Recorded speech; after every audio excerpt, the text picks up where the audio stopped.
পৃথিবীতে আল্লাহ পাক কত রকমের মানুষ সৃষ্টি করছে।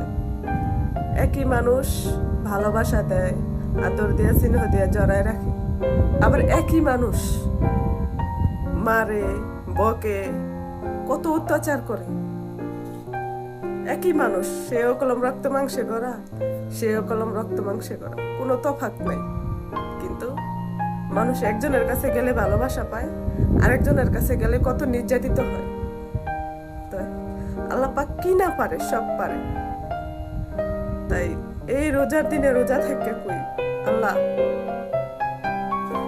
যাদের দ্বারাই আমি এত কষ্ট পাইছি, জীবনে এত কষ্ট আমারে দিছে, তাদের বিচার শুধু তুমিই করো। তোমার কাছে দিয়া থইলাম, কারণ আমরা নারীরা হয়েছে অসহায়, আমাদের কোনো জায়গা নাই বিচার দেওয়ার। তোমার কাছে দিলাম রোজা থেকে, তুমি এদের বিচার করো। যারা এত কষ্ট দিছে, যারা আমার কাছ থেকে আমার সবকিছু ছিনাই দিছে,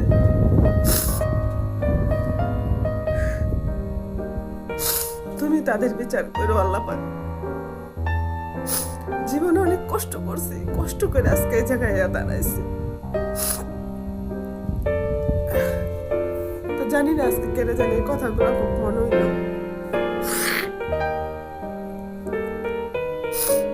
হয়তো মনের ভিতরে কোনো কষ্ট থাকলে, কোনো দুঃখ থাকলে অনেক সময় তো এগুলা বলতে মনে চায়। হয়তো আমার মনে হয় এরকমই হবে, হঠাৎ করে আজকে কেন মনে হইলো।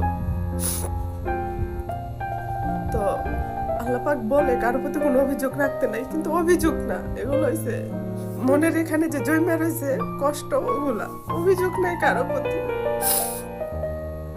অভিযোগ কইরা কি হবে, অভিযোগ নাই কারোর প্রতি, তো অভিমান আছে। অভিমান যখন মানুষের মনে বা বুকে জমা থাকে, তখন ওগুলো একটা সময়তে মনের অজান্তে চোখে অশ্রু হইয়া ঝরে।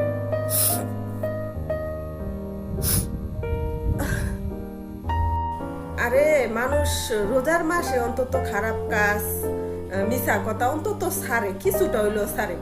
এই যে মেয়েটা নিউজটা দুদিন ধরে যে ভাইরাল, মেয়েটারে যে নির্যাতন করছে বোন জামাই বা বাপ তুল্য তালই, এই নিউজটা যে ছড়াইছে যে মেয়েটা বলে মইরা গেছে না, এই কথাটা কি করা উচিত হয়েছে? কিছু কিছু ভালো ভালো লোকেই দেখতেছি যারা সবসময় বক্তৃতা দেয় টিকটকের ভিতরে, বড় বড় লিকচার ছাড়ে, তাকে আইডির ভিতরে দেখতেছি ভিডিও বানাইছে যে মেয়েটা বলে মইরা গেছে না। আসলে কি এই নিউজটা কি সরানো উচিত? মেয়েটা কলম অবশ্য বাইচা আছে, এখনো মরে নাই, মেয়েটা আইসি ওতে ভর্তি আছে। যাই হোক, মানুষ বলে যে মরে গেলে বললে হায়াত বাড়ে। আমরা দোয়া করি সবাই মেয়েটা বাচ্চা থাক, আর যারা এইসব খারাপ কাজ করছে তাদের দৃষ্টান্তমূলক শাস্তি হোক, এটা আমরা সবাই দোয়া করি যাতে ও বাইচা থাক। ঠিক আছে, কেউ খারাপ মিথ্যা নিউজ ছড়ায় না যে মেয়েটা মরে গেছে। আমরা দোয়া করি রোজার মাস